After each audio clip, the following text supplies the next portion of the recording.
All right, check this out. Donald Trump is not beating the senility accusations anytime soon. He just spoke at the 74th National Prayer Breakfast, and not only did he get called out to his face by Reverend Jesse Jackson's son, Jonathan Jackson, but before this happened, he made multiple cognitive errors, cognitive slips that left half of the room scratching their heads. We have no time to waste, so let's jump in. Make sure you drop a like, subscribe to the Adam Mockler feed below, and let's start off with this clip of Donald Trump very clearly forgetting the name of the president of Congo.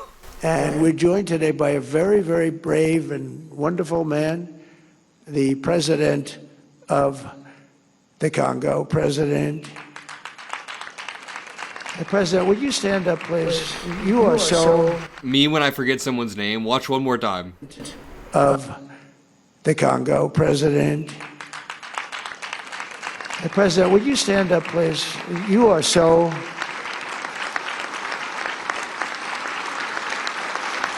President, thank you.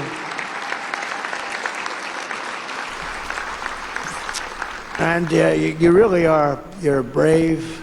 His brain is completely fried. It wasn't even a good save. You could just tell he completely forgot it. Then he tries to talk about transgender children and can't even get the word mutilation right. It says mutilized. And I stopped the mutilation of children. The mutilation, the word is mutilation. They mutilize, mutilation of children. I stopped it. Who would think if you said that 15 years ago, they'd say, what the hell is he talking? Is he crazy? Yeah.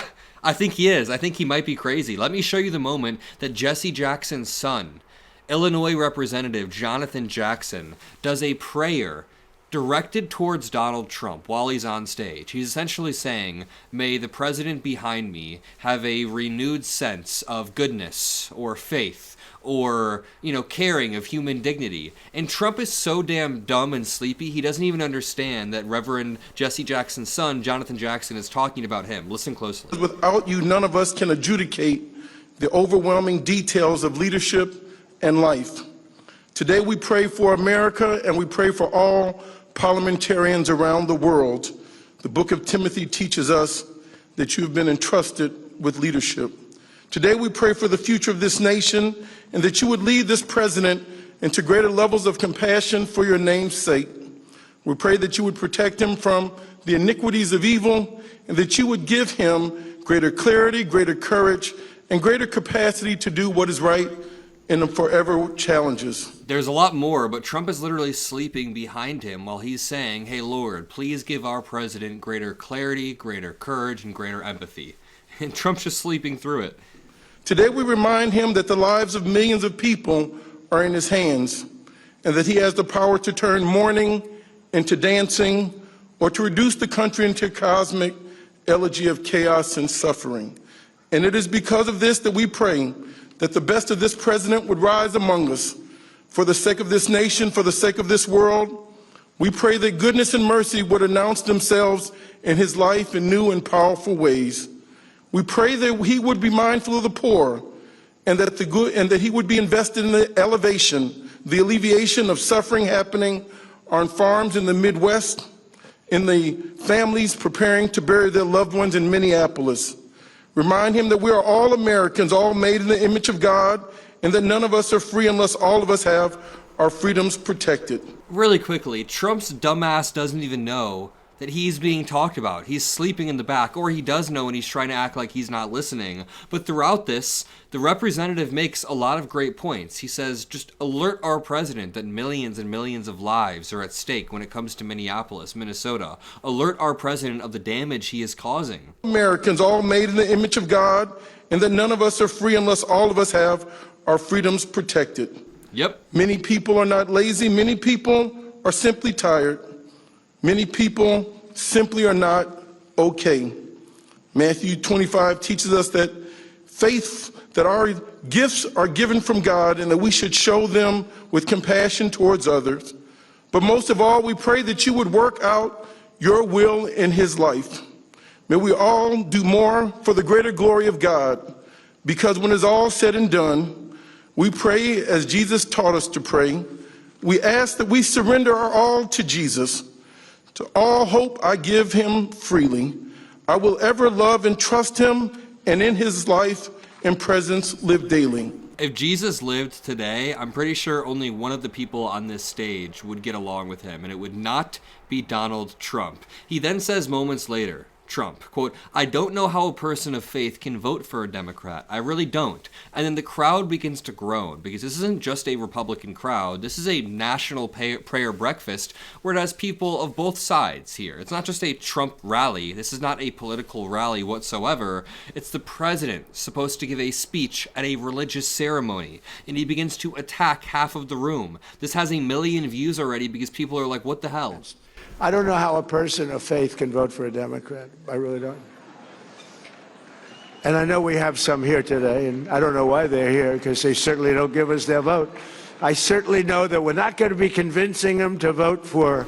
Maybe they're at the National Prayer Breakfast because they are religious American citizens who want to participate in their First Amendment rights. They shouldn't be attacked for their religious beliefs just because they don't vote one way or another. In fact, I would argue that if Jesus came down today, if Jesus were resurrected today, he would align much closer with the Democratic Party, with the values of empathy and human dignity, than whatever this modern-day Republican Party is, especially whatever Donald Trump does in his free time, or did in his free time. Little thing called voter ID. It polls at 97%. And even the Democrat, the people, the voters, are at 82% for voter ID, but the leaders don't want to approve it. They said they will strike. They will not allow it to happen. It's very important to point out that voter ID is absolutely fine, but voter ID should be paired with more access to identification so that American citizens can go and vote. And the SAVE Act that they're talking about in Congress is not voter ID. It is absolutely different. It is a voter registration act that increases the barriers for certain groups to register to vote, like younger voters, minority voters. Older voters will have a harder time registering to vote if they've moved or if something goes wrong. To continue, in this next clip, Donald Trump begins to attack the fake news, but only after he rants about how he needs all of the help he can get getting into heaven. I mean, this is a sign of somebody who is thinking a lot about his mortality and about his age. He's talking about how he needs to get into heaven. Last time I came, I got in at 4 in the morning. They said, "Sir, you're going to be speaking at 7." I said, "Really? Oh, that's wonderful." I said, "Where?" "National Prayer Breakfast." I said, "I'll be there. I'm afraid not to be. I need all the help I can get."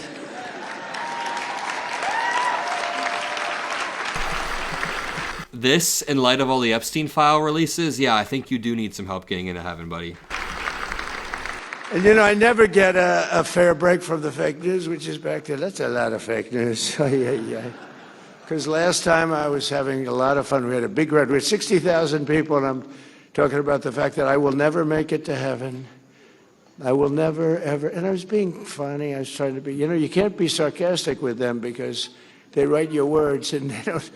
The people are reading the words are much different than that, but I said, I'm never going to make it to heaven. Dude, I would love if the worst thing about Trump was that he was too sarcastic. If Trump were sarcastic and that was his bad quality as the president of the United States, that would be much more relieving than whatever the hell this narcissistic mess is. I live and work in Chicago. It's not sarcasm to post an AI image of Chicago burning down and saying you're going to mobilize the troops there, and then actually mobilizing the troops there and threatening to arrest Governor J.B. Pritzker and Mayor Brandon Johnson, then doing the same thing with Minneapolis, only 10 times worse, and actually investigating Mayor Jacob Frey and Governor Tim Walz. So the question is, where is the sarcasm there? I mean, you are deeply embedded with Jeffrey Epstein and his ring, and when you then ramble and rant about how you're scared you're not going to get into heaven, you don't know if you're going to get into heaven, where's the sarcasm? It just makes me think, it makes the country think that you did some really, really bad shit you have to own up to, right? In this next clip,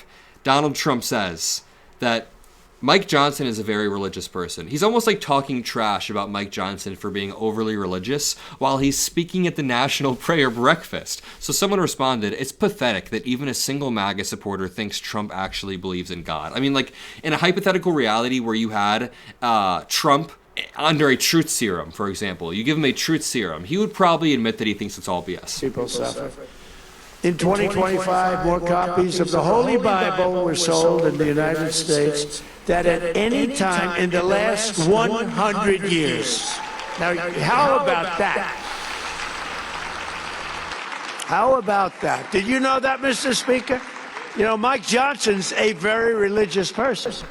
We know he treats the women around him in Congress awfully. That's part of the reason MTG resigned. And he does not hide it. He'll say to me sometimes at lunch, "Sir, may we pray?" I say, "Excuse me? We're having lunch." You know, the Oval. It's okay with me. But he's a very religious person, and he noticed, he forgot where he was for a second. He was like, yeah, we're having lunch. Why would we pray? And then he realized we're at literally the prayer breakfast. I'm going to leave it there. Our president is a mess. He sucks. We will continue to punch back and expose the truth. So drop a like, subscribe. I'll see you in the next one. Peace out.